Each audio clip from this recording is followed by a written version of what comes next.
Guitar intervals, C major, A minor, and related modes. This time focusing in on the G Mixolydian mode, centering around measuring from the G note located on the third string down from the top of the guitar fret, number 5, part number 1. Remember, one of our objectives is to orientate all of our resources in the same direction, making them as easy on the eyes as possible from the perspective of the player of the guitar, who is of course located behind the guitar. Therefore, for example, my guitar will look like I'm playing left-handed, but no, we flipped it around to mirror what you see on your side from behind the guitar. And when behind the guitar, we have the fretboard on the left-hand side, the low or heavy string, the one closest to the ceiling on top, left to right towards the body of the guitar. We then have our worksheet orientated similarly, this representing the top or heavy string on our mock fretboard here, top to bottom, left to right, orientated as though we simply took our guitar, imprinted the strings on the screen.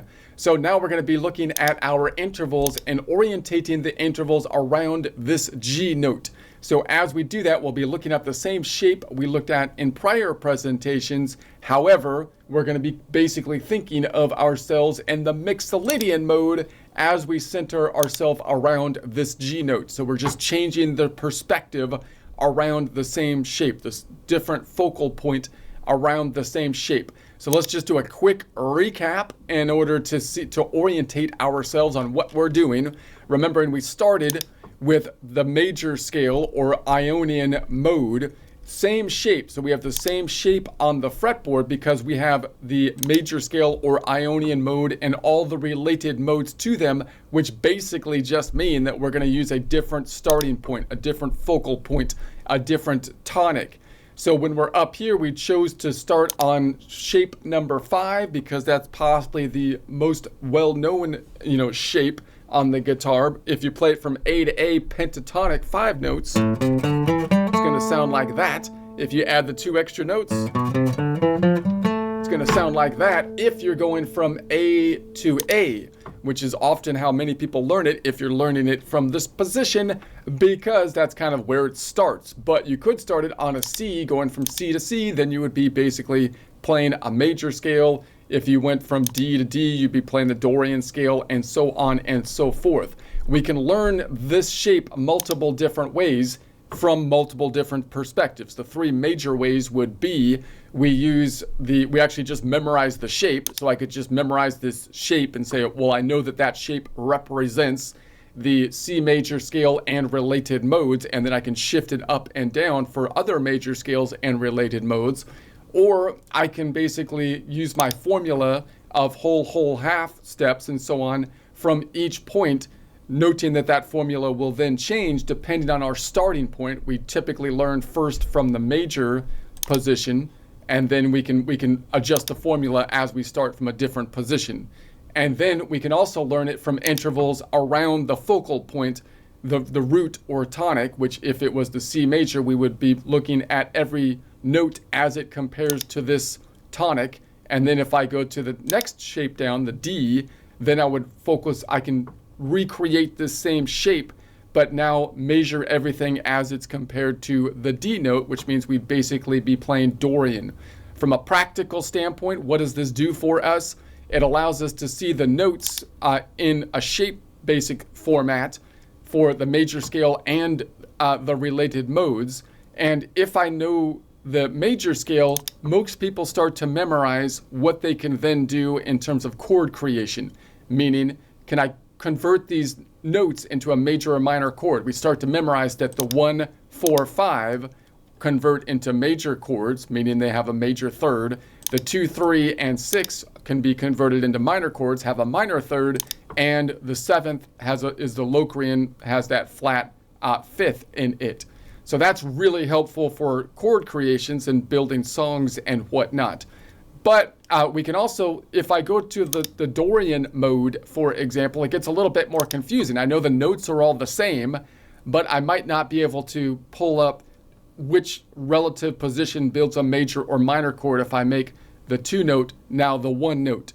And that's why one reason it's useful to compare everything to the C scale, because That's often people's point of reference. So therefore, I'm going to number the modes based on the C major scale. So I'm going to call this mode number 1, 2, 3, 4, 5, 6, and 7. Those are going to be an absolute numbering system from the perspective of the major scale. That means that if I'm on the Dorian mode and I can code switch in my mind and say, well, the Dorian mode means that it's mode number 2, and mode number 2 means that from the perspective of the related major, it's the second note. I then know that I'm going to make it at least builds a minor chord, because I know that the 2, 3, and 6 related to the major scale are ones we build a minor chord from. So that helps us possibly a little bit to kind of identify, should I build a major or minor triad as we go to basically different modes. So that's going to be the general idea. Now also remember that the triad is only 3 notes. So if I build past 3 notes in terms of a chord construction, then the question is, does it still fit in the same key or not?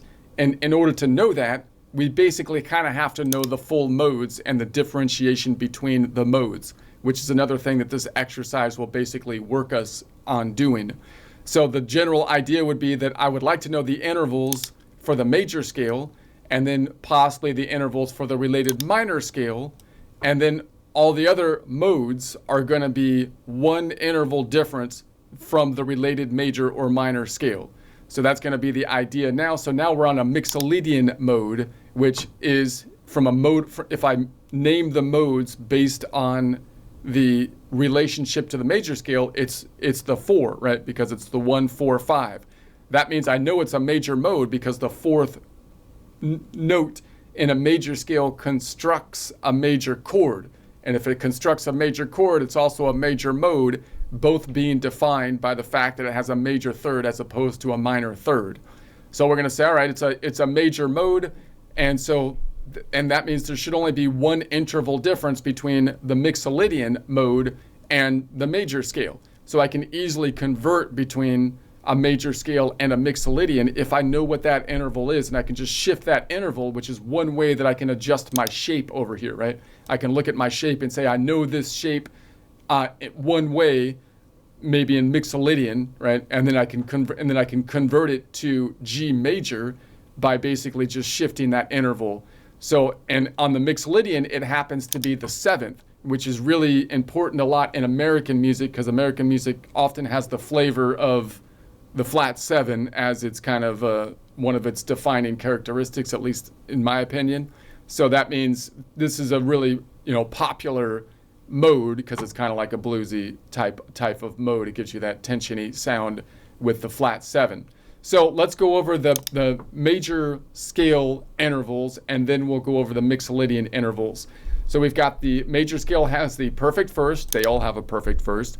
2 note away major second. This 2 represents the second note in the scale. This 2 represents that it's 2 notes away in half steps. This is the third is a 3 note away major third. The 4th is a 4 note away perfect 4th. Remembering that the perfects are usually still perfects even on the minors, unless there's an exception given the mode. We have the 5th is a 7 note away perfect 5th. The 6th is a 9 note away major 6th, and the 7th is an 11 note away major 7. Let's compare that to where we are now, Mixolydian, where now the shape is the same colored notes. We're still going to stay away from those white notes. We're going to stay away from those ones, man.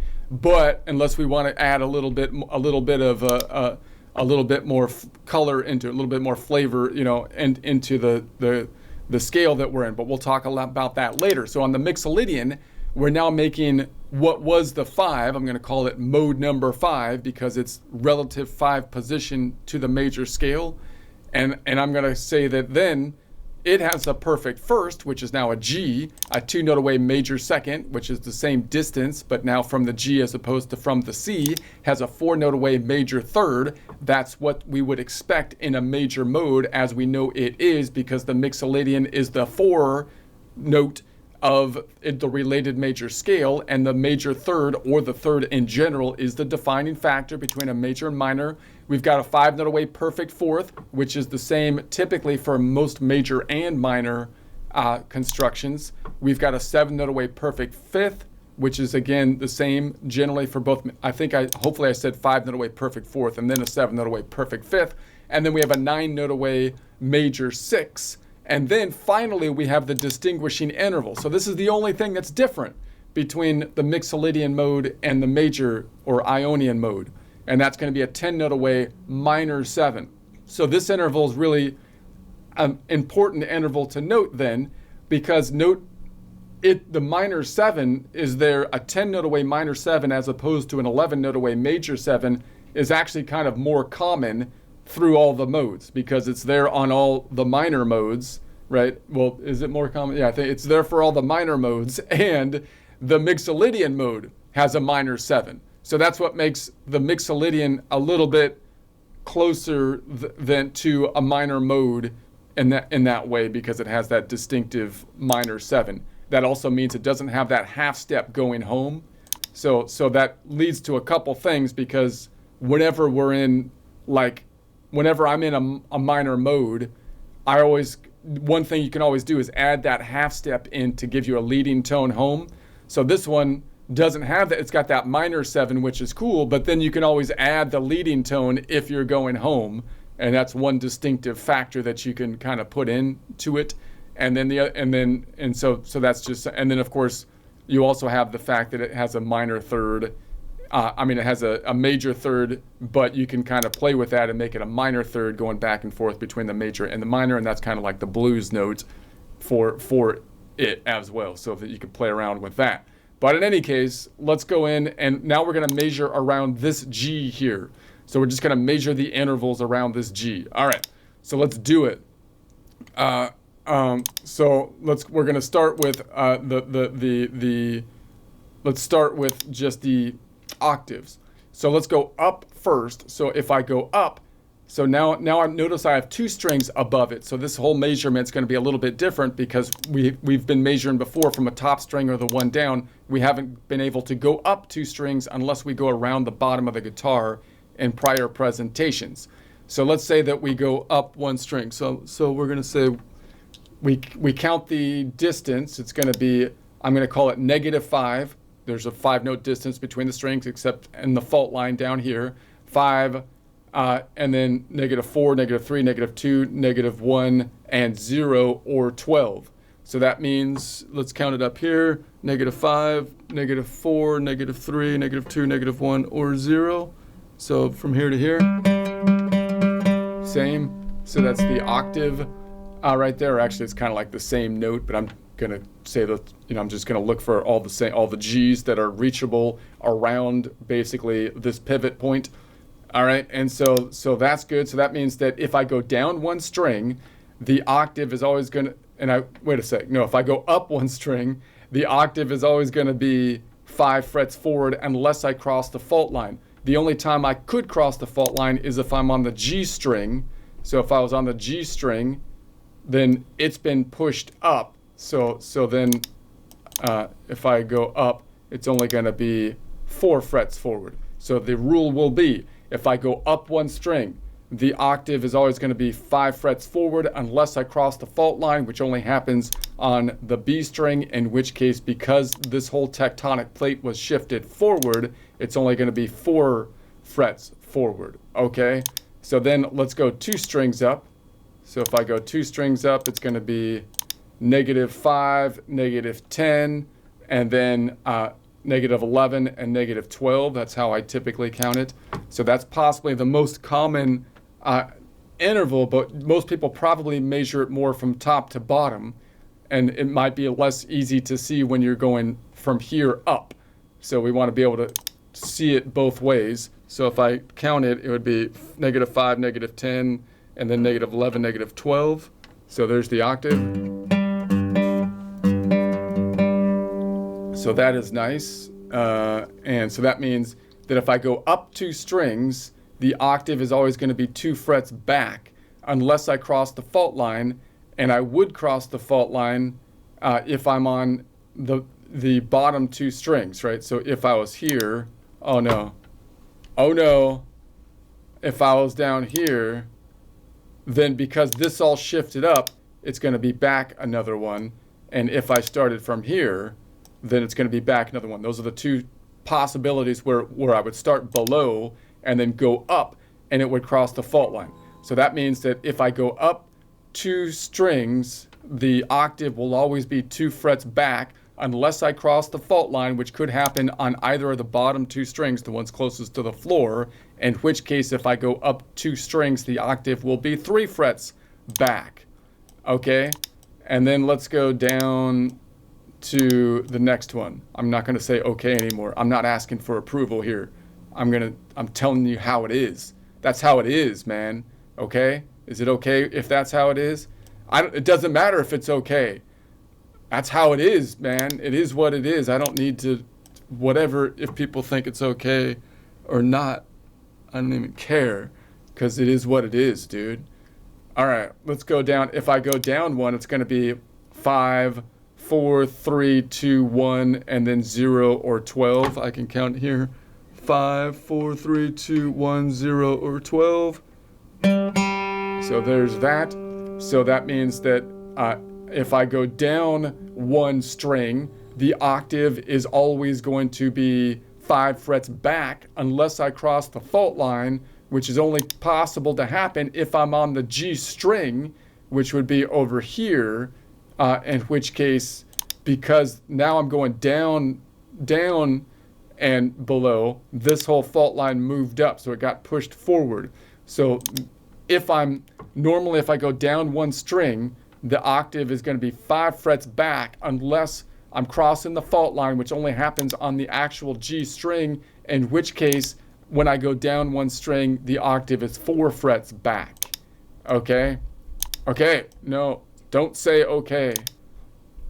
I'm not saying that no more. I'm just doing what is. All right, let's go down 2 strings. So if we go down 2 strings and cross the fault line, it's going to be 5 and then shift up here to 10 and then 11, 12, or the octave. So if I did not cross so let me count it up here before I start thinking about it.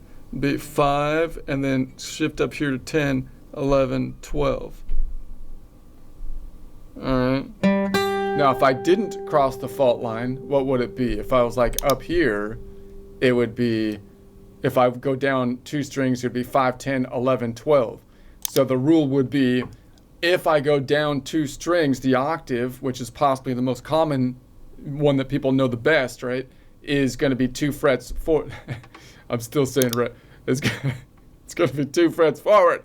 But if you go down 2 strings and you do cross the fault line because there was a shift up in the fault line, then the octave is going to be 3 frets forward, and you will cross the fault line 2 of the 4 available times that you could go down 2 strings, because if you start on the D string or the G string, you're going to cross the fault line. But if you start on the E string and the A string, you won't cross the fault line. And if you start on the B or the E string, you run out of strings unless you go around the horn back up to the top. But if you did that, you probably wouldn't measure it the same way, although I still think it's a good practice to think about going around the top, but we're not going to do it on this one, maybe next one. So then we're going to go, what if we go down 3 strings and cross the fault line? It would be 5, and then 10 up here, and then 15. 15 minus 12 is down to 3, 2, 1, 0. Let's count it out this way. It'd be 5, and then 15. 15 minus 12 is 3, 2, 1, 0. Boom. So that means if I go down 3 strings and cross the fault line, then the octave is 2 frets back. Now, what if I didn't cross the fault line? What if I didn't cross the fault line? Well, then it would be, if I go down 3 strings and I don't cross the fault line, the octave would be 1, 2, 3 frets back. But if I did cross the fault line, which is going to happen like most of the time, 2 out of the 3 possible times I'm going to cross the fault line if I'm on this string, or 2 out of, right, and if I go down 3 strings, and do cross the fault line, then it's going to be 2 frets back. Okay, makes perfect sense. All right, so then I won't go around. Should I go around the top? No, I'll go on to the next one. Let's tell a quick joke here, because I had my jokes that I've been writing has been piling up. I need to say some of them. else I'm gonna explode. So I was asked to come up with the most despicable joke roasting ever, the most despicable joke ever, and I'm still working on the exact like format of the joke. But I'm pretty sure that if you want to write the most despicable joke ever, you have to write a joke about dissing a booger. You got to be dissing a booger. It's got to be somewhere worked in to get if you want the most despicable joke. Okay, man, that was bad. All right, I know, but I have to get it out. All right, let's go to the next one. We're gonna go down to this one. Let's do this one, the second. And okay, so this is going to be a 2-note away major second. Now, if we think about this from chord construction point of view, we skip every other note. So we got the 1, 3, 5, the 7, and then we go back around to the 2. So I'm just thinking about it from a circle point of view. If we have all of our things in a circle, and therefore I can call it a 2-note away major second, or from a chord construction standpoint, a 2-note away major ninth. So same thing from this perspective. We're not getting into octaves here on this idea. Okay, so that means that if I go up on the same string, it's just going to be 2 notes away. So if I start here, 2 notes away, 1, 2, 2-note away major second.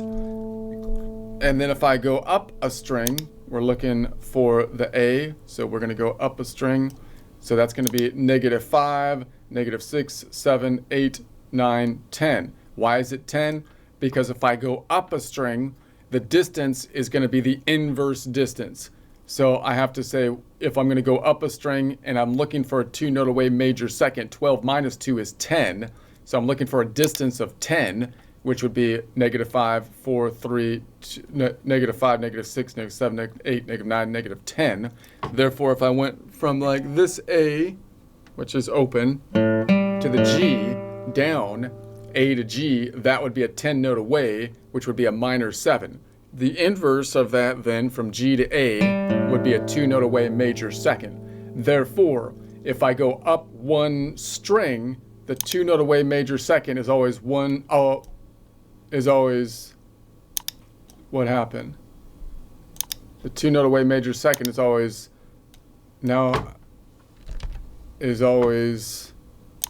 1, 2, 3, 4, 5 frets back, unless I cross the fault line, which would only happen on the B string. So if I was on the B string, it's going to be further back. Why? Because this fault line shifted to the right. This whole tectonic plate shifted to the right. Therefore, it's going to be, the rule would be, if I go up one string, the 2-note away major second is 5 frets back, unless I cross the fault line, which would only happen on the B string, in which case, if I go up one string, the 2-note away major second would be 6 frets back, which is kind of just out of normal finger reach typically. All right, let's go up to the next one. Let's go up here. And so now I'm looking for a 2-note away major second going up directionally. So therefore I have to take the inverse distance. 12 minus 2 is 10. So 5, 10 right there. If I count it here, from here, 5, 10, boom, boom. If I measure that from top to bottom, or play it from top to bottom, A to G, that would be a 10-note away minor 7. If I play it therefore from bottom to top, measure it from the G, it would be the inverse distance, which would be a 2-note away major second. Okay, so that means that if I go up 2 strings, the 2-note away major second will always be on the same fret, unless I cross the fault line, which would happen on either of the 2 bottom strings. So in that case, if I was right here, for example, and I go up, it would be shifted up here. And then if I was right here, for example, it would be right there. So that means that if I go up 2 strings, the 2-note away major second, which is kind of important because the inverse is that 10-note away or minor 7. The inverse of a major is always a minor. The inverse of a minor is a major. And that's kind of a cool interval that you might noodle around with. So if I go up 2 strings, the 2-note away major second is always going to be on the same fret unless I cross the fault line, which is going to happen 2 of the possible, 3, 4 times that we could go up 2 strings, in which case if I go up 2 strings and cross the fault line, the 2 note away major second will be 1 fret back. Makes perfect sense. All right, let's go then down a string. Let's go down, take it down a string. So if I go down a string, we go 2 note away major second or 2 note away major ninth. It's going to be 5, 4, 3, 2. 5, 4, 3, 2. Let's count it this way from here.